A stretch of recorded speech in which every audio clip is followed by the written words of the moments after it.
Welcome back. This is part two of a EDL 856 video and understanding my community. Got a little bit long-winded there, so I got cut off a little bit. I'm just going to finish this up, and this is the last little slide I have here. But so yeah, just to recap a little bit. So our president and principal work diligently to ensure our community has accurate information in regards to the status of the school. Again, our development staff does a good job promoting positive image of our school, of our teachers, student successes. Do this through a variety of avenues, but probably social media is the one avenue that we reach a majority of people through. And we also do send out surveys at the end of every year. Surveys are sent out through email. The surveys are sent to students and families, and they receive these in the spring, and we get them back. And basically, we take these and analyze them once we get back, and kind of look through and determine what areas that we need to continue to grow in.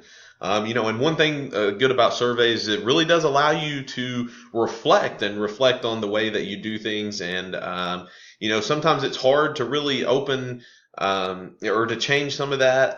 But I believe it's imperative. And you must share that with the faculty and staff. And I think that's one thing that will really help us moving forward here in this transitional year for us is just getting that feedback and really being open and honest with the faculty, the staff, and the community, and saying, hey, this is areas that we noticed that we struggled in, but this is how we plan to attack those areas that we struggled in, and this is where we'd like to be. This is the level on the survey we would like to be at, or the percentage that we would like to get to in this next year, and this is the steps that we're going to take in order to get to that point. But the big thing too is just following through with those steps and making sure that we follow through with what we say we're going to do. And I think that will solve a lot of the issues, maybe even some of the trust issues that goes on.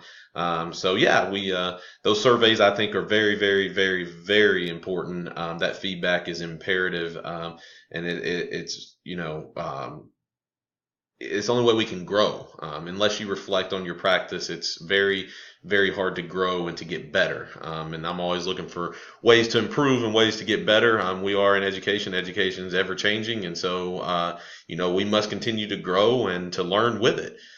So that was my measuring public opinion and surveys. And then this is just some of the websites that I use. So thank you for listening to my presentation on my school community, and I look forward to working with you guys in the future. Thank you.